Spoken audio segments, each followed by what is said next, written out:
with metric units, I always did the stair step. 6, 7. Brip, brip, brip. So here's your base. So then from your base, each step is just moving the decimal.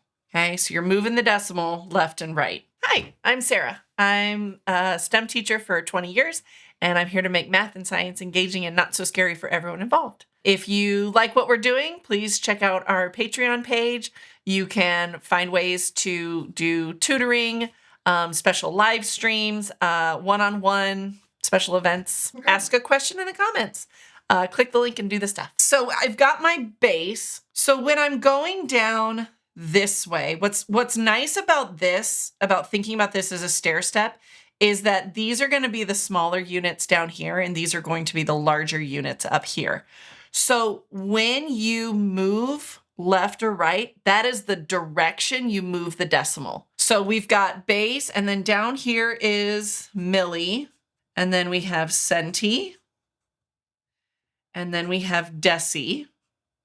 Okay. Like if you've ever heard about the term, like if you've ever heard the term of like decimating something, it's deci. It's by a factor of 10 or by a power of 10. Interesting. Up here is deca. This is hecto. And this is kilo. Okay. Now, the base is where you don't have a prefix. So these are all prefixes. And what they actually mean is, well, I mean, they're a prefix, right? A prefix like changes the meaning of the word, right? So, or it changes the meaning of the rest of the word, like the suffix, I guess. No, it doesn't change the suffix, but it changes something about it. Anyway, so the word kilo or the prefix kilo actually means 1,000. So if you have a kilometer, it's 1,000 meters. If you have a kilogram, 1,000 grams. A kiloliter is 1,000 liters. Okay, so milli means 1,000th. So a millimeter is 1,000th of a meter.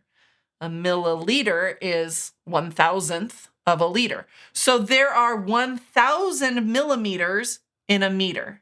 There are 1,000 meters in a kilometer. And then all of these other ones mean other things, right? So milli means thousandth, centi means hundredth, deci means tenth, okay, like decimate by a power of 10, okay? The base, there's no prefix, right? There's no prefix. It's just a gram, it's a meter, it's a liter.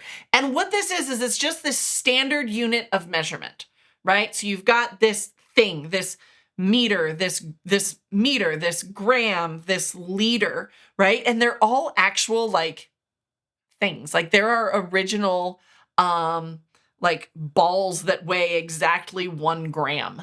And they go through and like that's what set it to everything. It's really fascinating. Like measurement is actually a really fascinating thing, especially when you get into like weights and measures and converting. Anyway, so if you are converting something, so you want to figure out where you start, right?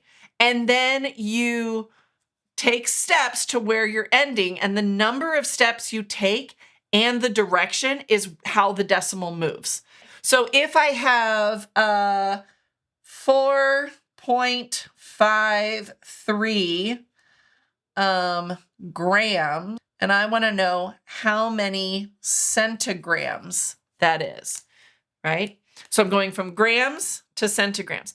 I know it's a big headache, but I promise you it is so simple, right? Doesn't mean it's easy, but it's simple, okay? So now we go, so we're starting at grams, so we're starting at the base, right? We're starting here, and we're ending at centi. So we're going over here. So we're going to go 1 step, 2 steps to the right. So we go 1, 2. So that means that 4.53 grams is 453 centigrams. That's it. That's it. Okay. If I'm going the other direction, right? So let's say that I've got, I don't know, I have 1.5, and I want to know how many, I don't know, hectometers that is. Oh, wait, I got to leave some room. How many hectometers there are, which I don't know if anybody really uses hectometers or decameters. I don't know. If you ever use a decameter or a hectometer, let me know. I'm curious.